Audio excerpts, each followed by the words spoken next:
Hi, welcome. On this video, I want to respond to another ridiculous post put out by Zak George, and it seems like they're getting like more ridiculous as the days go by. It's almost like he doesn't even care about you know talking about dogs in a real way. I mean, this is almost like so fake and phony. It's beyond ridiculous. But I want to talk about this because this issue has come up with people talking about we talk about the free will of a dog and talk about consent because that's what he's going to be talking about here. So I want to play some of this video. He focuses on Michael Ellis, who I understand I talk about. So when I talk about balanced dog trainers, they're in a confused and compromised position based on approaching a relationship problem between dogs and owners as a learning based exercise. And so, when you see Zach George or other trainers, engage this whole back and forth, it's this type of almost like ideological comfort zone that these trainers are in. But again, when I again put out specific information to say, listen, doesn't matter if you identify as a balanced dog trainer, force-free trainer, it's a problem. Okay, based again on how these trainers are jumping into a relationship problem and superficially motivating dogs to respond that way. And so again, the question I have for these trainers, what's your criteria to establish that the perception of these dogs that you're motivating to respond, that their perceptions are actually changing the right way, which aligns with diminishment, okay, of unwanted behavioral issues. Well, there is no criteria because, while there is criteria, it's influence and control, which is not part of what represents balanced and force-free dog training based again on how they're jumping in and motivating dogs to respond that way. The criteria I talk about, influence and control, which reveals and changes, can only be reconciled by way of a interaction-based method, okay, by way of the right level, the right way to change perception of dogs, which again leads to unwanted behavior issues actually going away.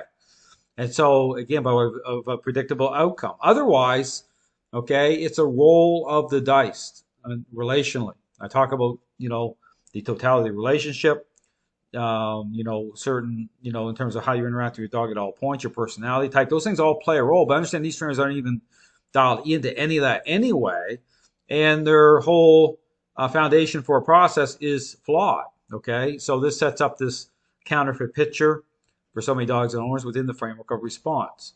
But here I want to get into this whole kind of slippery slope we start talking about because this goes into the influence and control aspect, about a process, about relationship, certain themes, even in terms of your role, just like the parental role, which we're going to talk about to help people understand the context of free will, of freedom, free will. Once a relationship problem is underway, see, that's the dot you have to connect here, which these trainers do not connect.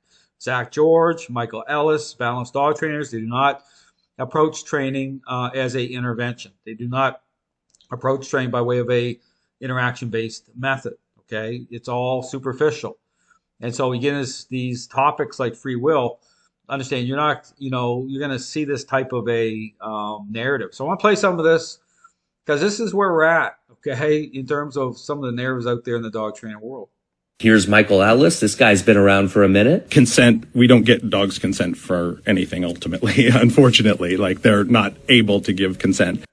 And so, it's not even about not able, okay? It's about, it's about relationship. Okay, I understand that, the issue about how you're perceived in that relationship.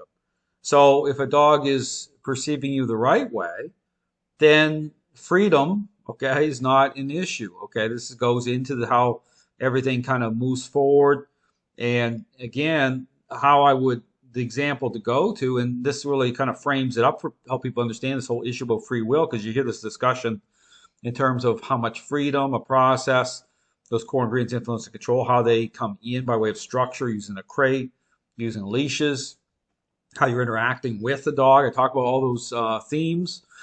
But consider the parenting example. Once a child, okay, has become selfish, the issue about, free will is a problem. Free will in the sense of a process, in sense of how a child is, how they're thinking. How about this issue about thinking? So, the issue about how a parent is engaging a relationship problem with being in that child's airspace, okay, differently in terms of, structure, in terms of, certain expectations. And so, say the child may not be allowed to go over to the neighbor's house, the friend's house to play video games, or you may not want to take your child to Disney World because they're basically become a selfish brat. It's not going to be very much fun for you or them. And so there's a point in the relationship when things start going sideways. This thing about consent and free will, I ask yourself the question, well, how do you reconcile consent and free will within the framework of being a parent? But again, this is where we get in this whole issue here, and this is where you get into this permissive approach, this permissive ideology. What it does is it shifts the focus. Okay, you start to go into this thing about just superficial responses, and we talk about parental influence, the themes that align with the right parenting style, the authoritative parenting style, which brings parental influence into into the mix, so to speak, by way of aspects of influence, control, how you're interacting with. So those are the themes I talk about. So, the issue about free will, okay, once say a child has become selfish, well, how do you deal with, what's your role in that? Okay, how do you reconcile your role with, this whole idea about free will? Well, you don't think that way. It's like saying, no, you're gonna certain expectations. This is how it's gonna go down. So it's going to look kind of tyrannical as a parent if you're dealing with a relationship problem where a child has become very selfish. And this is where you have to apply some common sense here. Understand that when you hear these trainers, because I just started into this, and so Zak George is trying to, and this is what he's trying to do. He's trying to once again, contaminate, okay, everything through this issue about consent through this permissive learning-based idea things, like basically engaging in bribing dogs. And I talk about this once a relationship problem is underway, why this leads people into a really bad position, because you could look at this situation here and say, well, why isn't he using, say, treats? Why is he engaging in issue about, like negotiation? But think about how that changes your role. If you were talking about the authoritative parenting style, how certain, ideas of things, how that plays into this permissive dynamic.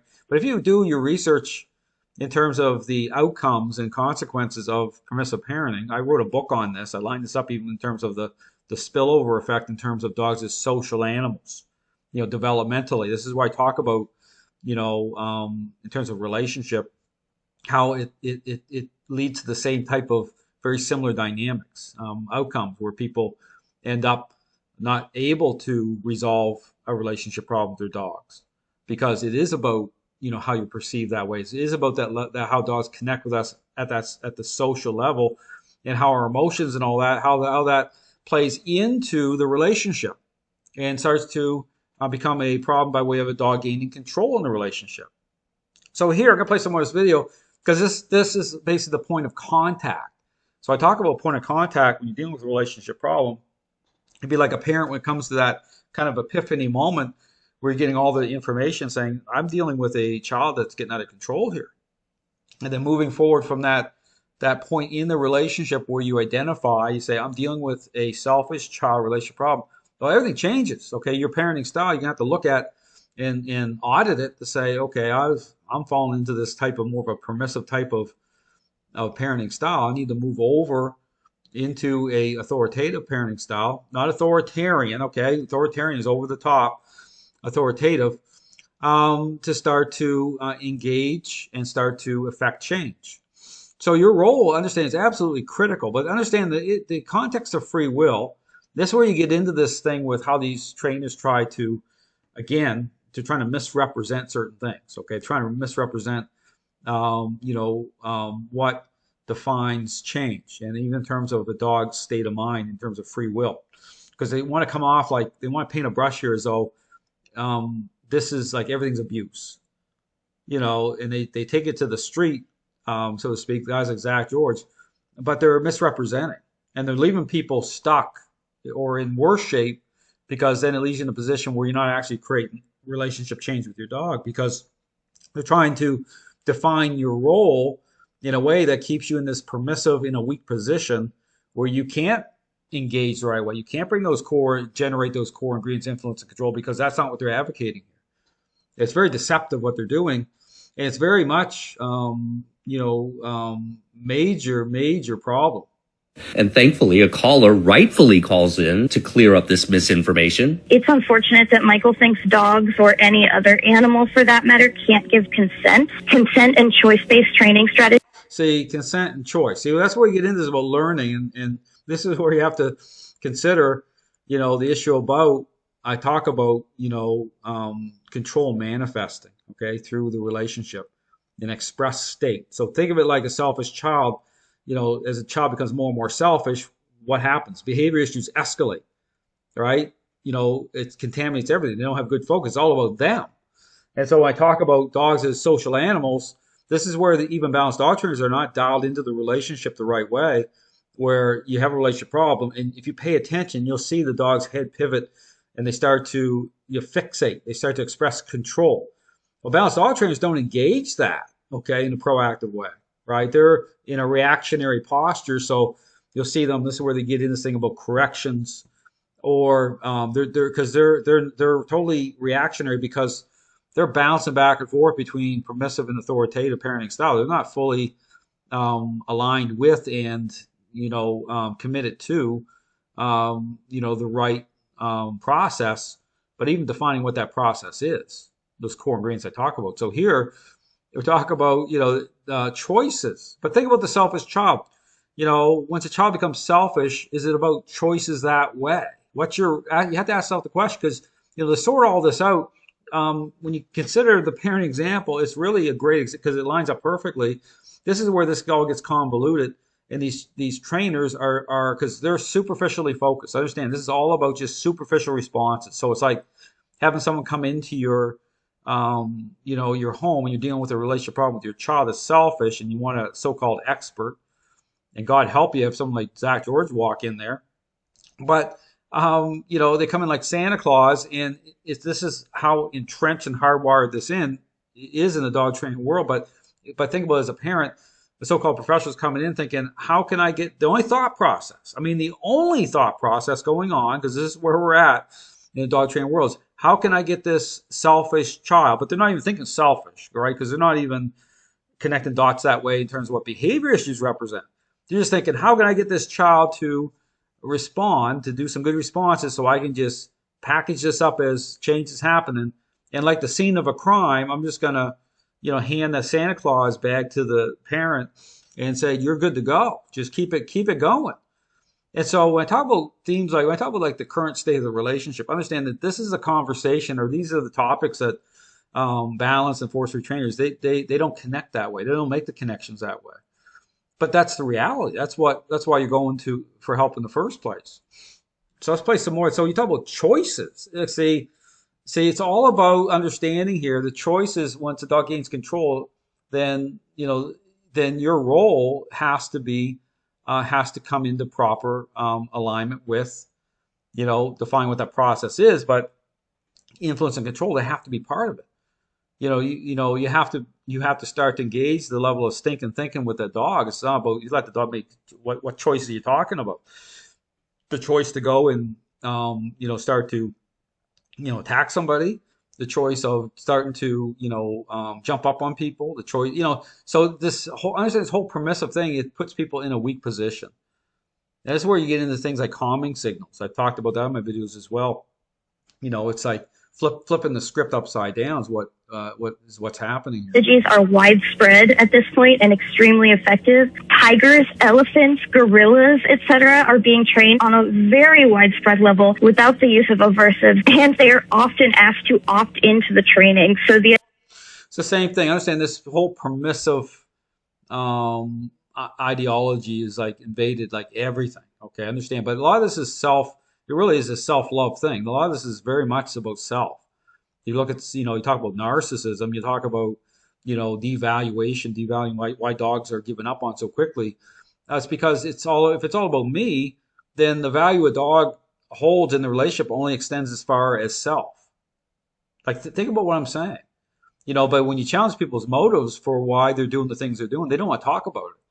Because this isn't about meeting the needs of another. This ideology is not about that. Permissive is self-love. It's not about the type of love that extends to meeting another's needs.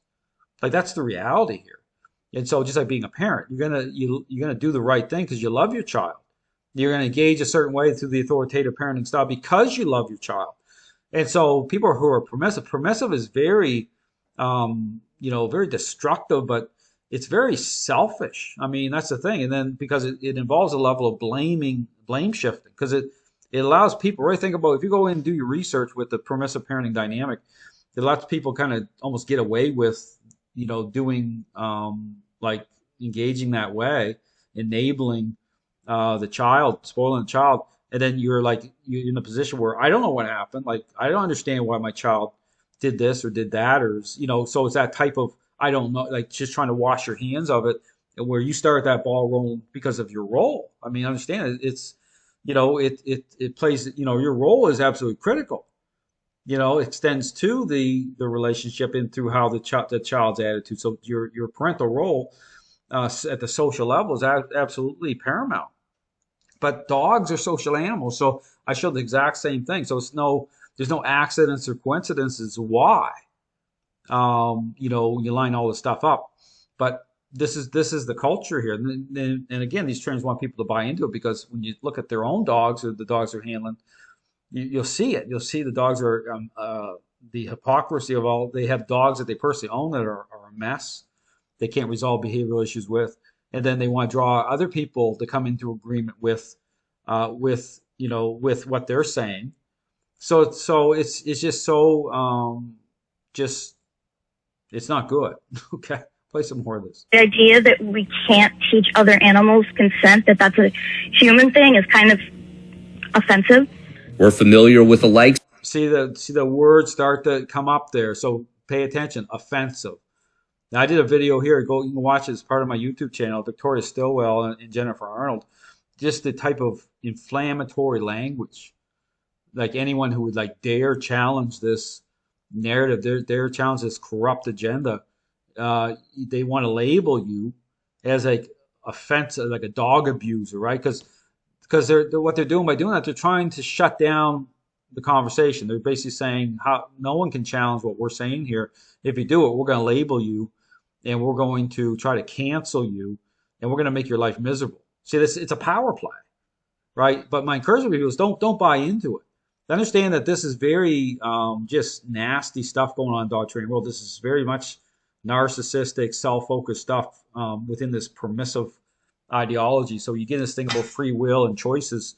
Understand it aligns through this permissive ideology, which sets in motion a counterfeit picture for dogs and owners. Dogs ending up in the shelters. A lot of these individuals have dogs that are an absolute train wreck, and they don't care because it's all about them, their emotions. Of Balabanov over here. Unlike humans, dogs lack the cognitive capacity to provide informed consent. This communication. So the same thing. So yeah, it's not about consent. Okay. It's about strength and weakness defined through the relationship. Dogs are pack animals. So, but it's about how that aligns in and through the relationship. It's about what's reasonable. Okay, just look at the parenting style, the authoritative parenting style, the agreed upon parenting style that that all the experts agree on. That's the right parenting style. And so it's not about being over the top. We can have a different discussion about that.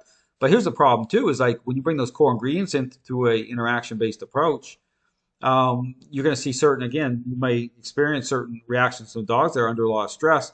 But these individuals, trainers, they can't even reconcile the response to the relationship because they're not approaching it by way of a intervention or a intentional interaction based method. And so this is why oftentimes they're stuck. They can't even work through a relationship problem. So this is what the blame shifting is. Bad things happen. And this is all part of the course for what's happened in the dog training world with both force-free and balanced dog trainers. So even though balanced dog trainers will say certain things, they're still in agreement with approaching training as a learning-based exercise. So again, I just want to put this video out because this is another thing you're starting to see. This whole thing about informed consent. It's like Planet of the Apes. Okay, I mean it's crazy, but that's where we're at. Because understand that if the truth is subjective, right? If there is no no truth in terms of a process, and I put that out there as to what that represents, then like anything goes. This is where this whole wokeism, you're seeing all sorts of things brought in now. It's like mass confusion. But ask yourself the question: is the dog training world getting better or worse? You should be asking. You should look around the dog training world. Is it getting better or worse? It's getting worse. Like you're not going to find the answers through Zak George and force-free training. It's a total corrupt agenda. It's as bad as PETA. That's what happens. People get turned over to this stuff. And balanced training, you're not going to find the answers there either. It's just, again, they're playing both sides of the fence. They're losing their tools, and so they're being overrun. And so, again, my encouragement is to consider, apply critical thinking. All these controversies that I talk about you see them on my YouTube channel. They're opportunities as an individual to ask the questions that these trainers never asked, and they certainly aren't going to ask them now, because this is totally just nothing more than agenda driven. Thanks for watching.